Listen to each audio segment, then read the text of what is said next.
হয়তো ওর সাথে আমার এইটাই শেষ দেখা, আর মনে হয় দেখা হবে না।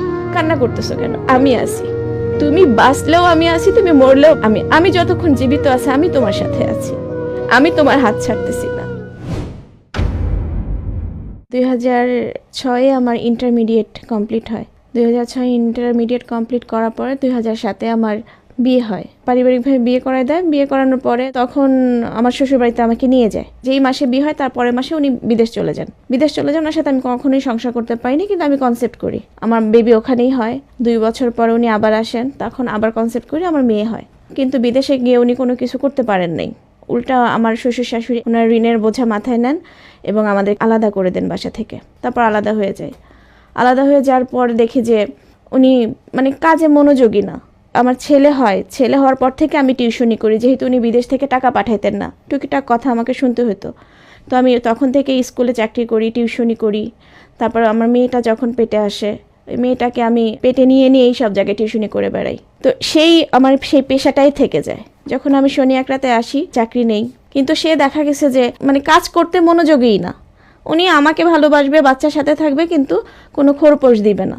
ওনার সাথে আমার সমস্যা একটা ছিল না, শুধু যে আমাকে টাকা পয়সা বা বাচ্চাদের খোরপোশ দিত না তা না, মানসিক টর্চার, মানে এক কথা টাকার কাজ তো মুখে বলে সারে না, ওটাও থাকতো। আর মনের একটা যে স্যাটিসফাই, ওটাও ওনার কাছে কখনো পেতাম না। টুকিটাকি মানুষের ছোটোখাটো অনেক ভুলই থাকে অতীতে, ওইটা তুলে কথা বলতো, গায়ে হাত তুলতো, রাস্তাঘাটে আমাকে মারতো।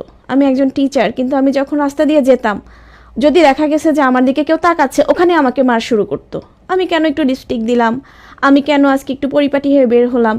আর আমার বাচ্চাদের, ওর কাছে কখনোই আমার বাচ্চাদের প্রাধান্য ছিল না। অন্তত বাচ্চার মুখের দিকে তাকেও মানুষ ঠিক হয়, আমাকে মানে বাচ্চার মাকে সম্মান করে, ওরা কখনোই এটা করতো না। তো একটা সময় আমি ফিল করলাম যে এভাবে থাকার চেয়ে বোধহয় আমার একা থাকাটাই অনেক ভালো। অন্তত আমার বাচ্চারা মানুষ হবে, কারণ রোজ রোজ বাচ্চাদের সামনে আমি মার খাচ্ছি, ঘরে ভাঙচুর হচ্ছে, আমার বাচ্চারা তো এটাই শিখছে। তো যাই হোক, তখন আমি ফিল করলাম যে না, এভাবে আর চলে না, তার চেয়ে আমি সেপারেশনেই যাই। তবে একটা ভালো দিক ছিল হচ্ছে, ওদের ফ্যামিলিতে শুধু ওই খারাপ ছিল, আদার যে মানুষগুলো ছিল তারা অমায়িক ছিল, অনেক ভালো ছিল।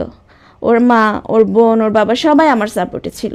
ওর মা নিজে বলছে যে মা শুনো, আমি কখনোই শান্তি পাই নাই, তুমি ওই সংসারে শান্তি পাবা না, একটা বাচ্চা হয়েছে, তুমি বাচ্চাটা রেখে চলে যাও, এমনও বলছে।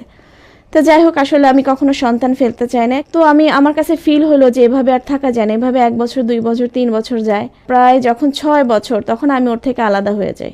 উনি যাতে ঠিক হয়, আমি মনে করেছি যে আমি চাই না শুরুতেই ডিভোর্স দেই। আমি যদি সেপারেশনে যাই হয়তো উনি একটু ভালো হবে, আমি একটু আলাদা থাকি। 2010-এ আমি সেপারেশনে যাই।